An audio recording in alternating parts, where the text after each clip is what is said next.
So I have great pleasure in introducing this next speaker, and great topic. I'm eager to learn about myself too. So without further ado, warm welcome to Sam Thorpe.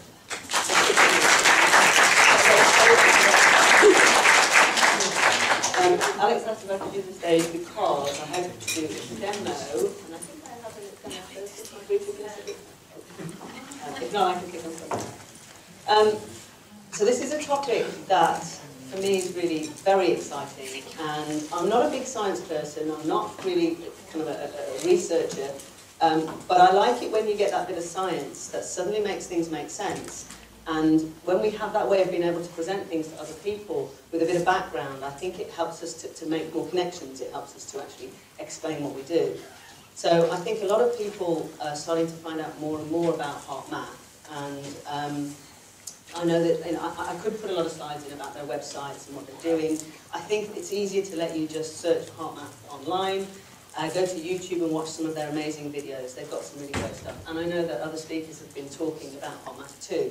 So they're doing a lot of research that's getting out there and really sharing the power behind what happens with our emotions and the impact that has on our physiology. So I know I'm preaching to the converted. Is there anybody here who doesn't recognise there's a connection between our thoughts and our emotions and our body and our physiology and our health? Yes.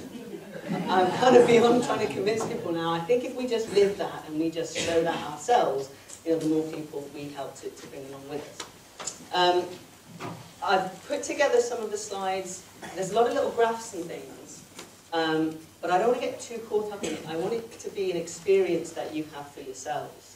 So can I just get a show of hands? How many people have learned a little bit about or experienced anything to do with heart math in the Heart Math Institute?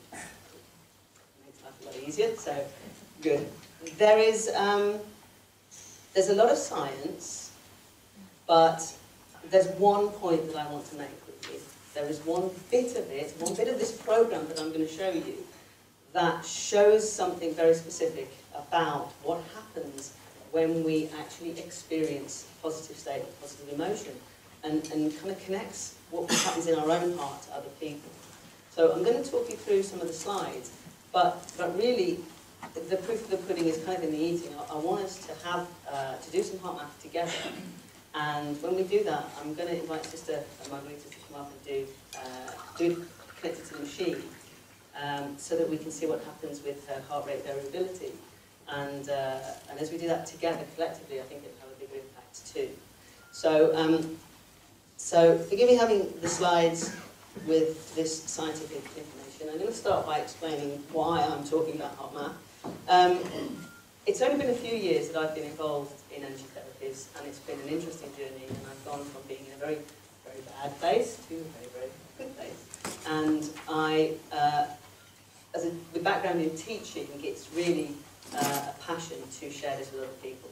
It's one thing to experience it for yourself, it's another thing to allow someone else to take what you've learned and actually use that to stop being a victim themselves and to help people to actually change their own life and actually have an impact on their own health. So one of the things that I learned very early on from Carl Dawson was in his initial trainings in EFT and matrix blueprinting, he introduces heart math and he introduces metamedicine. So that was my beginning from Carl, and Carl was instrumental in supporting me and as he does other people in that initial part of our journey. I've recently, Vic and myself have both recently just trained as group trainers in heart math because we want to take this to factory workers and to do with the work that Vic already does with labour work and labour rights.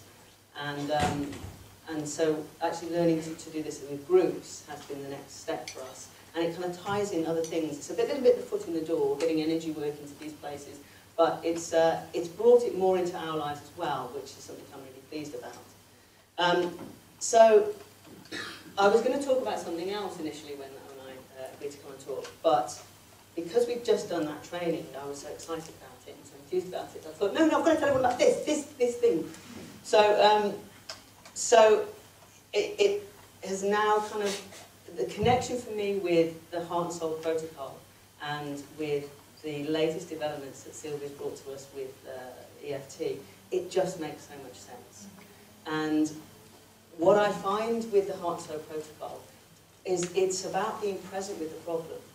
So if we understand what reversal's about, if we understand what's going on when we do the original kind of Gary Craig reversal, it is about being able to say that it's safe to look at this problem, it's safe to address this problem, and it's maybe safe to let it go. And what I find with the Heart and Soul protocol is that that brings you fully present. It actually takes you in your physiology and your thinking into the present moment where it is actually safe for you to address this problem. Now, Heart Math is a whole group of techniques, it's a whole bunch of tools in and of itself. So, whereas we may have been taught to just use it as a moment to come back present, or perhaps if you've got somebody that's abreacting, you bring them back into the present moment, there are actually a whole bunch of skills that you can develop with Heart Math and use it as a standalone tool in and of itself. But what I find is that as I use it, I actually combine it now naturally into everything, and that kind of invitation from Sylvia to do that with EFT has been a massive breakthrough for me. So it now plays quite a big role in Heart Math breathing techniques and in not just bringing someone present, but giving them skills to cope with ongoing, as I usually said, a lot of homework, and the science and the structure of understanding trauma and embedded trauma behind it permeates into everything else that I do, a little bit like the meta-medicine does for me. So there's a little list of some of the things that I've done. There are other things, but these are probably the things to focus on that are relevant to this talk. So we've probably seen this quite a lot. I know that other people have used some of this basic information this weekend. This torus is the information from Heart Math, where they have measured the heart field, the electromagnetic field of the heart. And there's a very nice little YouTube video that you can get that gives you lots of facts about the heart, about how much information is sent from the heart to the brain, and the power of the heart. I encourage you to go and look at that because it's quite nice. If you like facts to quote to people, it's quite nice. But I haven't focused on that here because I'm going to try to stay on track to the message that I want to give you because it's all quite interesting. So the bit that ties it together is when we go into trauma, a specific thing happens, and when we're in fight-flight, we lose our ability to function, and our cortex shuts down, we can't actually think properly. So this process sends a new message, and it changes the message from the heart. So by changing our physiology, we send a new message to the brain. And that's kind of one of the fundamental parts of Heart Math. So knowing that we can have an impact on our heart, we can have an impact on the rest of our physiology and on the way that we think. So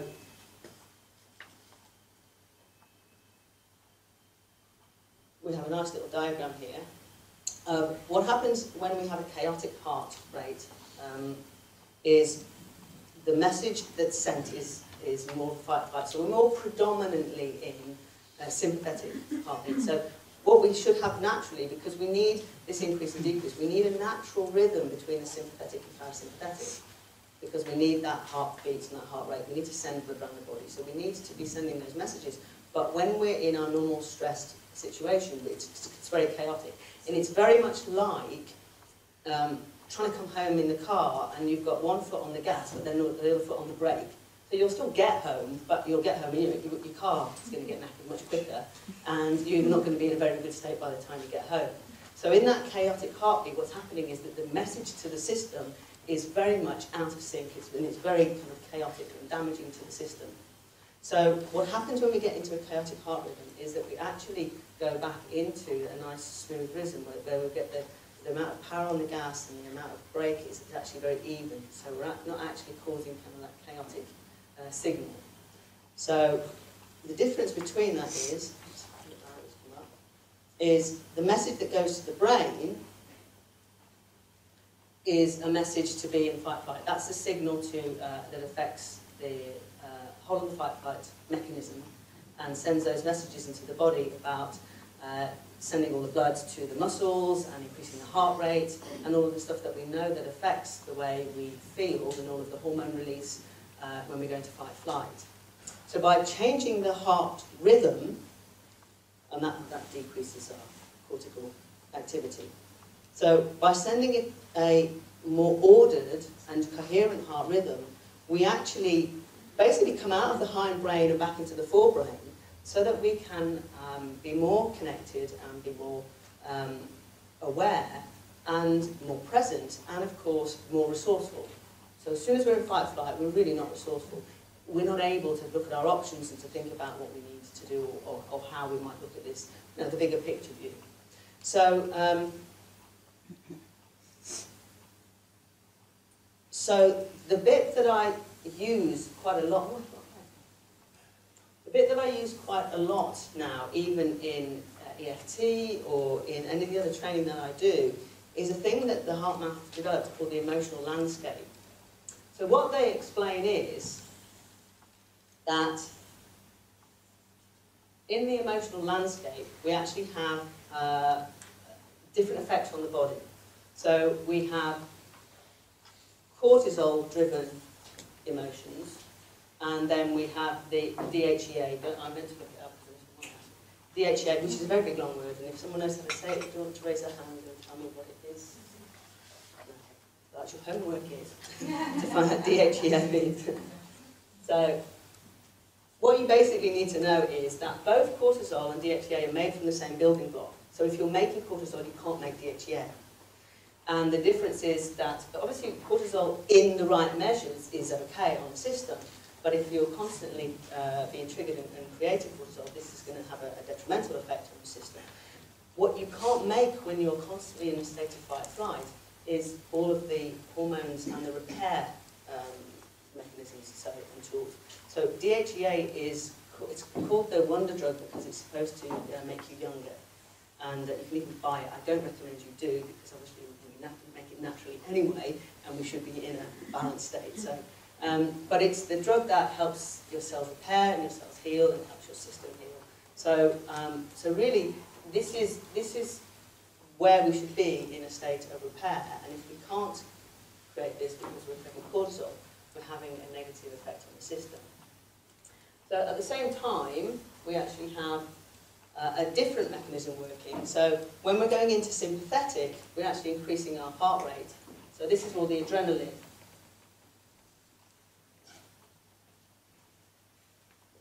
And then we've got low heart rate at the bottom. So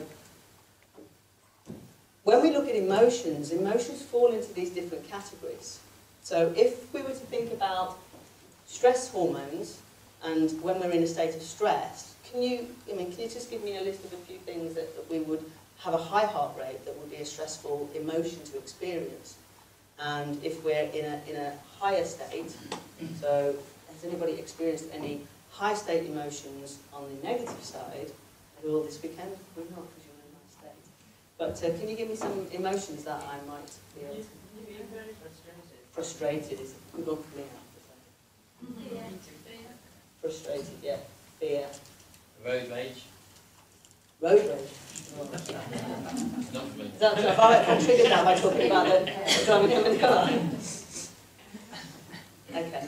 What about emotional, low heart rate, negative emotions? What kind of emotions do we experience, or do we get clients experiencing when we have a low heart rate, but we have negative effects? Yeah. Helpless. Can you just read out the first word there? I missed that one. This one here? Yeah, yeah. Depression. Thanks. So depression would have hopeless... Apathy. Okay. So what I like about this is HeartMath have kind of recognised that it's quite difficult to go from over here in this sort of state to over here. So there's a kind of route that we can take. So let's just have a look at what kind of, they're on there, but I'm going to go to them in a minute. Let's see if we can do it first. We've got, what are some lower heart rate emotions that are on the positive scale when we're more in DHEA, when we're not in stress, but we're actually quite calm. Peace. Meditation. Gratitude. What was the other one I missed there? Compassion. Love. Did someone else say?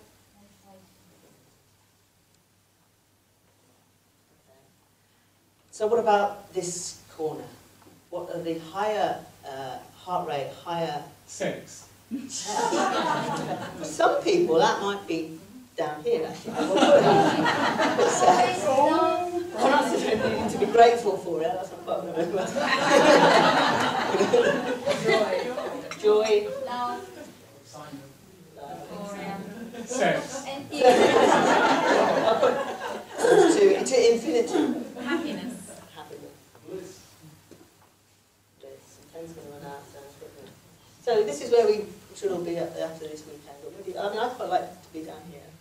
So this, the positive EFT fits into this for me as well, because I can understand how coming into these emotions helps me gain a different perspective on my problems. I still feel there's some work to do sometimes with triggers, because we can come out of our problems, but we may need to learn what our triggers are. So I still think we need to do some work on what triggers us. But I think there is, I'm got increasing admiration for what happens with us when we use positive emotions to come into a positive state in order to shift our perspective. So, Someone know what the HA is? yeah, well, unless someone looks it up on their phone. Dehydroepiandrosterone. You looked it up. Yeah, you looked it up. Yes, this is my husband, by the way, if you didn't know already. So. Could you say it again? Dehydroepiandrosterone. There they go. Spell. So I'll just put a little tick on that.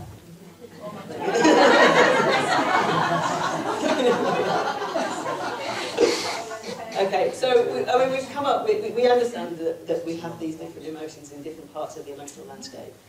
And the range of tools we get from Heart Math, at the very least, the very first tool, which is just actually breathing into the heart, because it takes us out of fight or flight, we actually, we actually bring ourselves to this neutral point here. And that's the very first thing that we do. We actually come from being in either the fight, flight, or freeze, in this kind of helpless state, over to a neutral zone. And we just call it neutral. And we're going to just do that in a moment and just see how simply coming into neutral suddenly takes us into a different position. So coming back to the car, if you imagine that you're in that gear and you're like that trying to get home, and you may be even going in the wrong direction and you're not happy about the way that you're travelling, the very first thing to do is to just take that car out of gear. So by just coming out of gear, without having to do anything else first, is that first step in addressing your physiology and changing what is happening in the mind. Okay? So, this is a kind of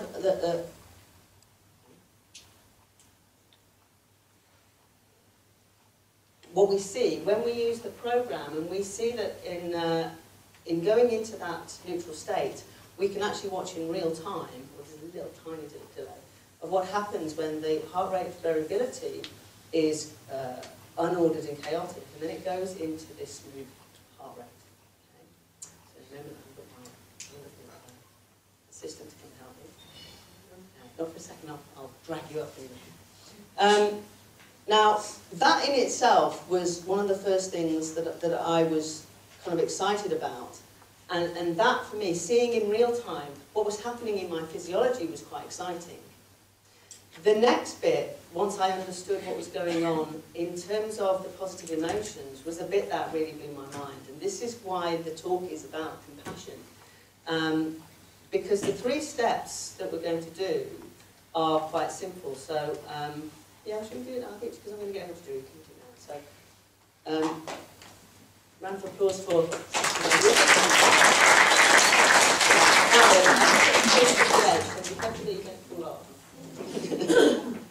That was bad, embedded command. A little bit this way. Okay, well, Very near studio. there you go. Rehydrate. Yeah. my levels to rise too much. That would show very much a chaotic heartbeat. So I'm just going to put the sensor onto your ears, okay? And I'll just maybe clip that just onto your jump. Just to hold it. So this is just the demo, because we had a bit of excitement before we came in because we realised we couldn't plug my Mac into the projector. So we had to then find the program, download the program, install it on the computer, and Alex tested it. So this is a little test of Alex on this program, showing a little bit about how the program works. So what we're going to do is, and you can't see this much, let's put it. We're going to just start. Yes, not a lie detector, you're okay. Okay, so basically this is a sensor that starts to take a pulse, and from the pulse it works out the heart rate variability. And the heart rate variability is actually the distance between each beat. And we want it to be different distances because that shows elasticity in the heart. If it was very fixed, actually that would not be a good thing. And in fact, when babies are born, they test the heart rate variability to check that it's actually working elastically at different distances. But what we want is those different distances to kind of basically go up and then go down in an ordered way. So that as they gently go up and then gently go down again, there's a relaxed structure to it. So you're not going to be a good demo because you're not stressed. I could stress you. I get you to think about something in a minute. You can tell me. Okay. Ask about the martial arts. Ask about martial arts. Think about martial arts for a second. So actually, all the... Oh, there you go. Can you see that change? Just this around. Or, You were annoyed yesterday. yes. Yeah, you whisper in my ear the thing and I can see that. Okay. So the bit... yeah, I don't look like such a good one. Yeah. Just think about that just for a second. That's a better visual than that. Okay, so there's an increase in the heart rate there. Okay, so what we're going to do now is I'm going to talk you all through this. So what I'd like to do is just put your hands on your heart and just bring your awareness and your attention to that heart space. And all we're going to do initially, so this is the first step, is heart focus. And then heart focus breathing. So I'd just like you now to start to breathe in for a count of 5 and out for a count of 5. And imagine the breath going directly in and out of the heart, not the lungs, and not coming in through the nostrils, but directly in and out of the heart. So I just want you to count 1, 2, 3, 4, 5, and out. 2, 3, 4, and in, 2, 3, and out. No holding the breath, just gently in. Just keep doing that.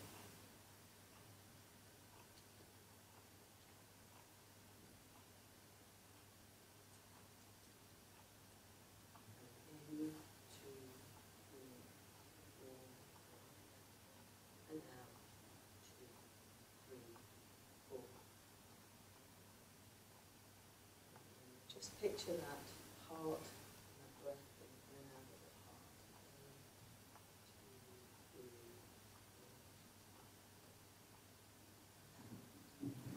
Third step in the technique of quick coherence is now to think of something that fills you full of love and gratitude, positive thought and emotion. You can bring up when you experience that feeling of love, appreciation. And as you continue to breathe into the heart and out of the heart, just connecting with that love and appreciation.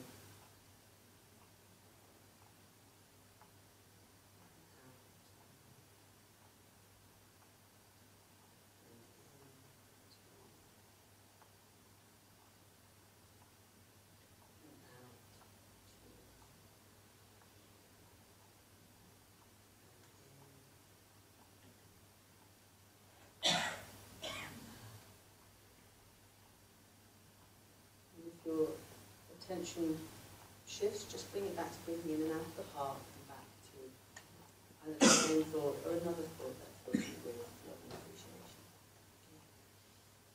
Now, if you notice what's happened, there is this increasing blue area as Sister Margarita starts to go towards the zone. She's moving from the red there, which is about 52, which is being out of being low coherence, which is that chaotic heart rate, and moving more into high coherence, which she's going into. And you can see that sine wave change.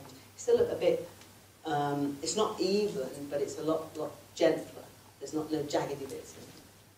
So this is when we start to now send that different message to the body. And can you notice, just check in with how you feel now. We didn't do much else other than breathe into the heart.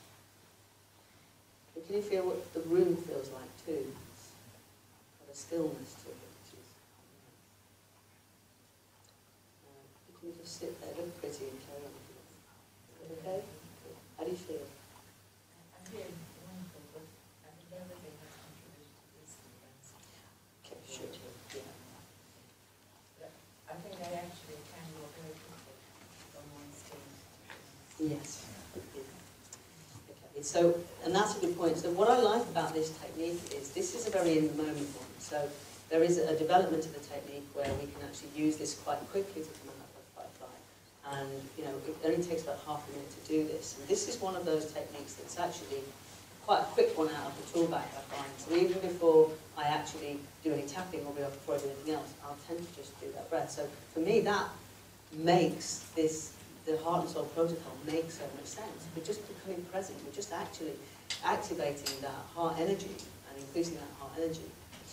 Now the bit that's exciting to me is that what is happening when we do that, specifically, in for 5 and out for 5, is that we tell the heart, or what we do is the heart then begins to beat or to send out a signal that's specifically 0.1 hertz.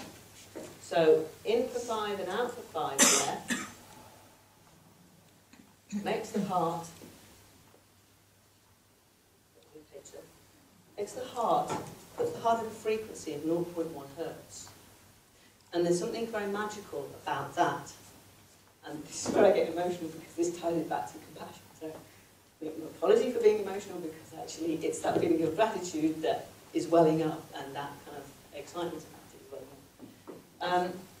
If you imagine the heart being the biggest electromagnetic signal in the body.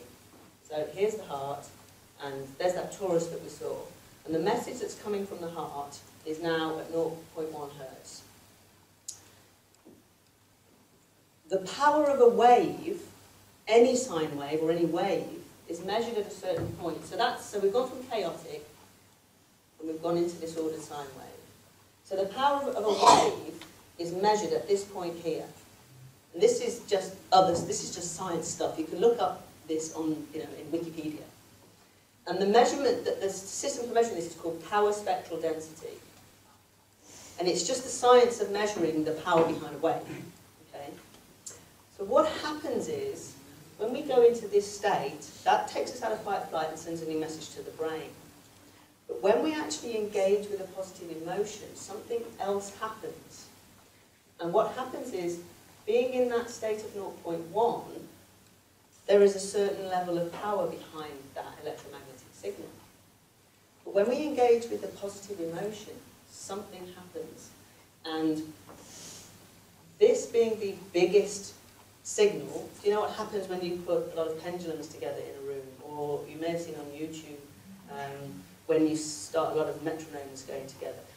Everything entrains to the biggest pendulum in the room. You set them going and eventually they all change and they all start going in sync and eventually they're all going at the same rate as the strong. See, Alan's joining me already. If I did that longer than people. So, because it's at 0.1, all of the rest of the system starts to do that.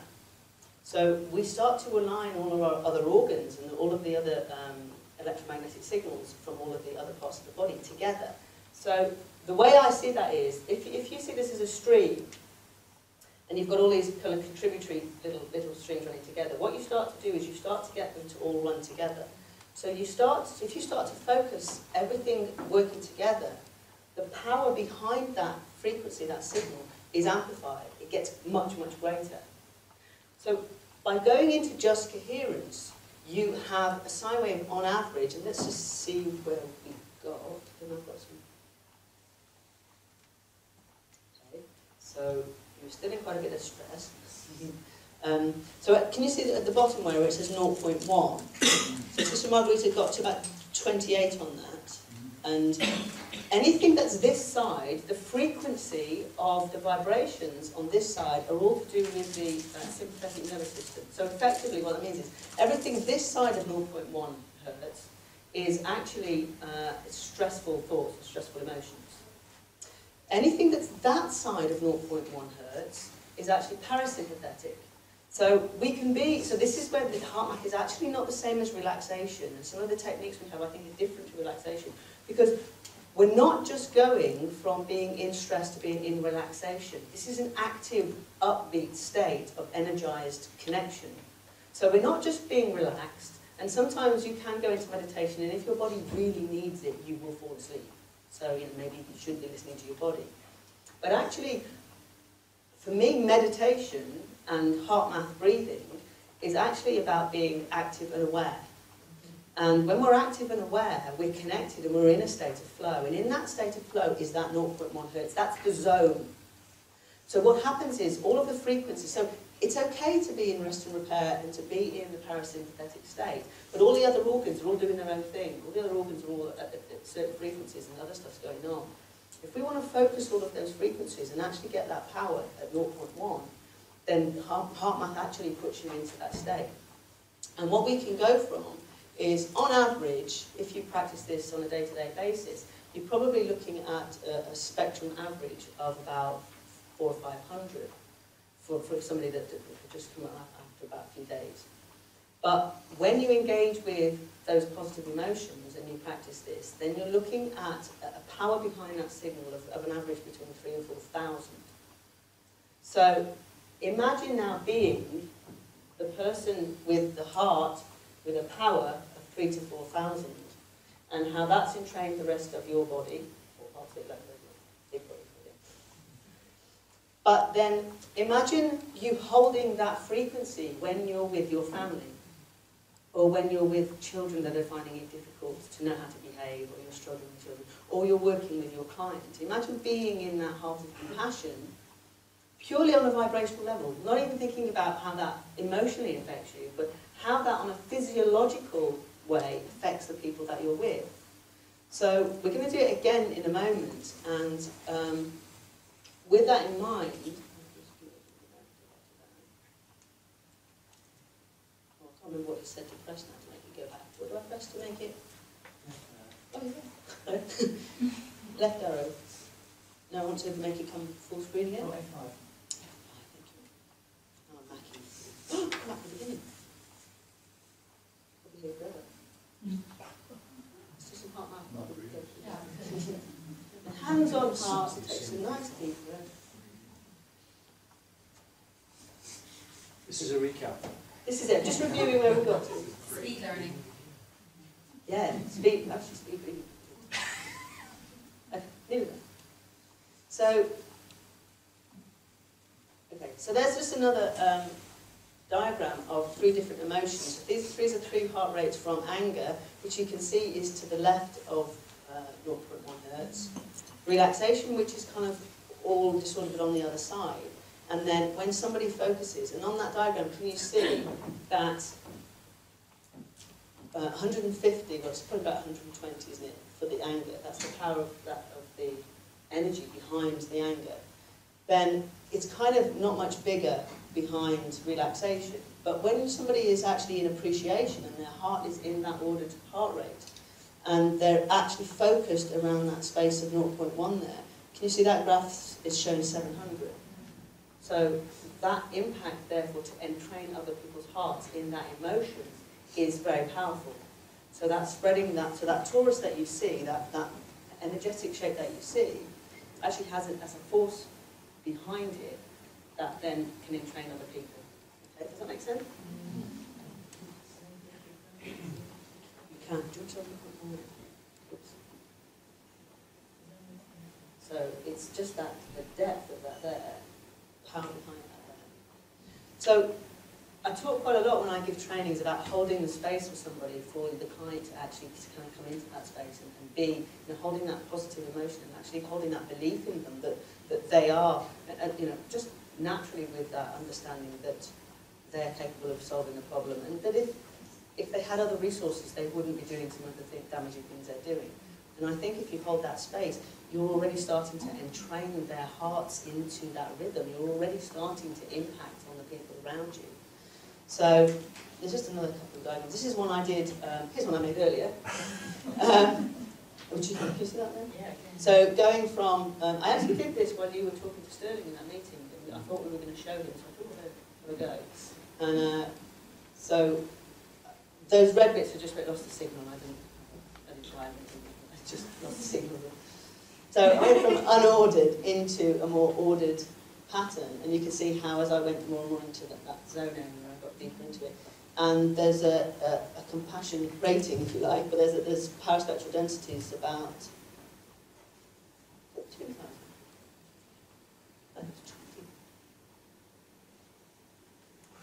No, 2,000. I've got possibly straight. About 2,000. So you can see that my stress level was almost that high as well when I initially started.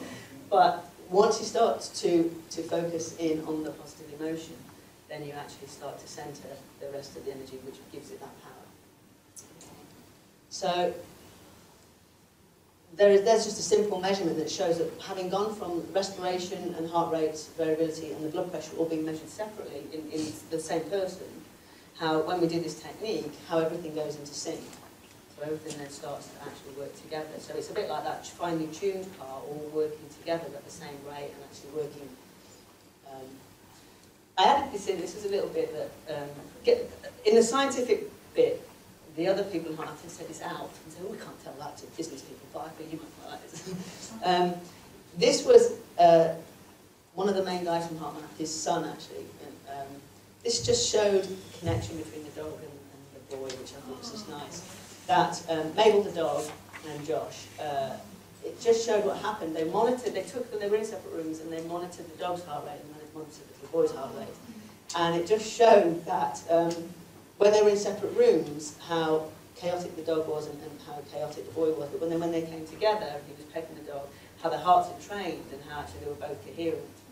What it also shows is that when Josh leaves, Mabel doesn't want him to go, and look how incoherent she goes there. So there's some separation anxiety there. But it's a nice demonstration to show. Yeah, I think that's a really nice little simple. I wondered too, because, I felt, a certain anxiety about sitting here. I'm sure. And I'm wondering, because I didn't see it, I could have seen it there, probably. You could have seen it there, but you were doing fine, and you went to your rate started to go up nicely, and you were fine. Yeah, no, but I was just thinking about that, and how if you were giving a talk or something too, how your self-knowledge. The guys from Heart Math practice this much more than I do. They do it every day, and they hook themselves up to this, and then carry on presenting and tend to stay in that. And you can go to different levels because it measures things subtly differently. When I can do this, and I mostly do this as a demo myself, I don't tend to get something up, I just do it myself and show. And then as soon as I start talking again, although I feel relaxed, it obviously changes the heart rate slightly. So it's not to say that it's a bad thing that your heart rate raises, because what actually can happen is that heart rate could be higher but still be coherent. So on this other model, what you can still have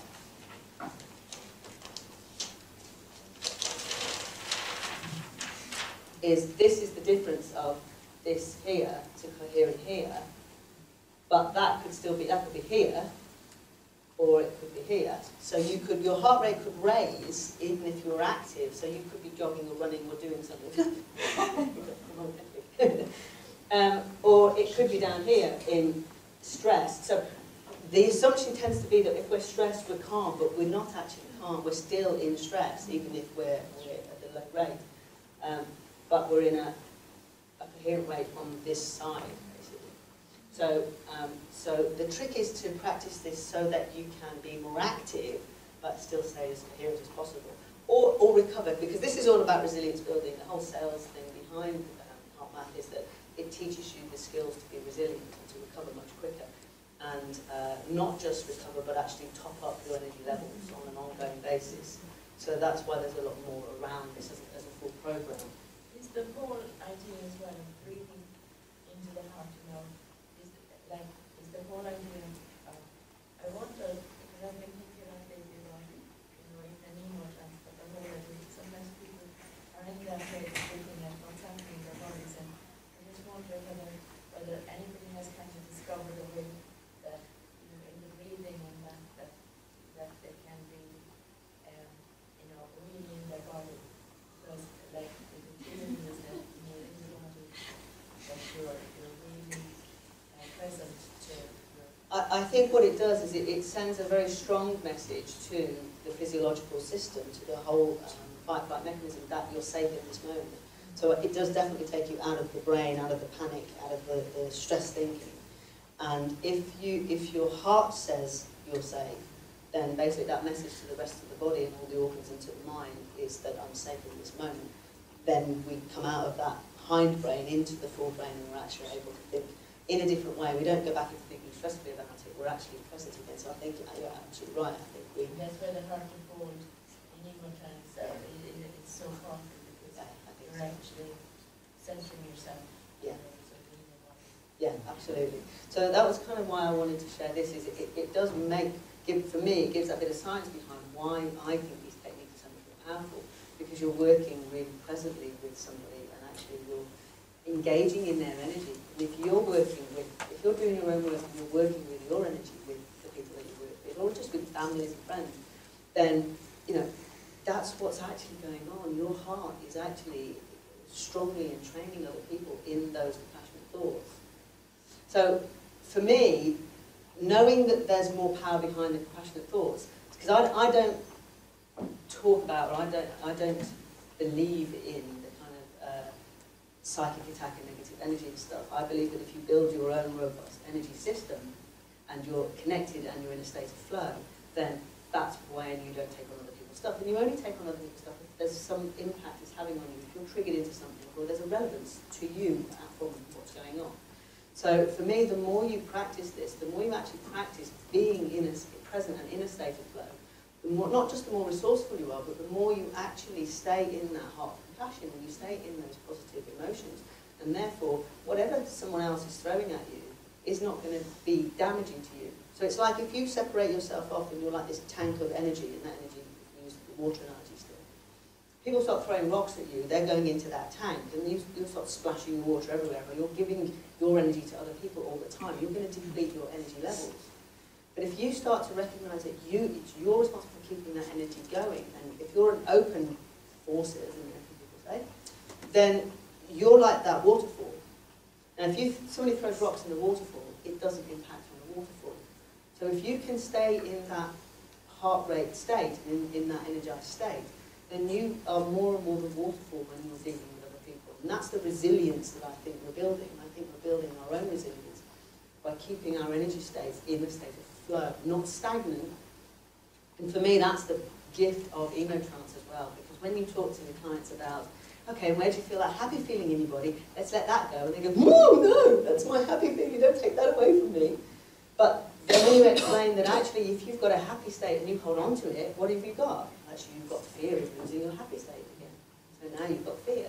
So let's let that go and see what happens when you feel that flowing through you, and then you're actually experiencing positive emotional states again. So we're really moving up that vibrational scale. So I've basically just got another couple of slides that show you the technique, and then a slide that we created for Vic. There's another little video that Heart Math have on YouTube. Is this little kind of story, and it shows you what happens when people get together and how their hearts connect. But if you imagine now, every person you're sitting next to, you're in their heart space. Okay? And this whole room is a collection of people's connected heart space. So, you know, that's when you start to look at the science behind the research that was done into the transcendental meditation that affected the crime rates. But basically, for the period of time that a group of about 1,000 people meditated for a period of hours, the crime rate dropped by 10%. When It dropped like 80%. Oh. It was just 10% of the population. Oh, okay, so 10% of the population were meditating and the crime rate dropped by about 80%. So we have that ability to do it. Of course, when they stopped, it went back. So there's more work to do on that. But by just doing, this is for me, teaching people, by doing your own work, you will be changing the world. If you can just change your heart vibration, your energy behind your heart, then you are impacting on everybody around you. So you can't not be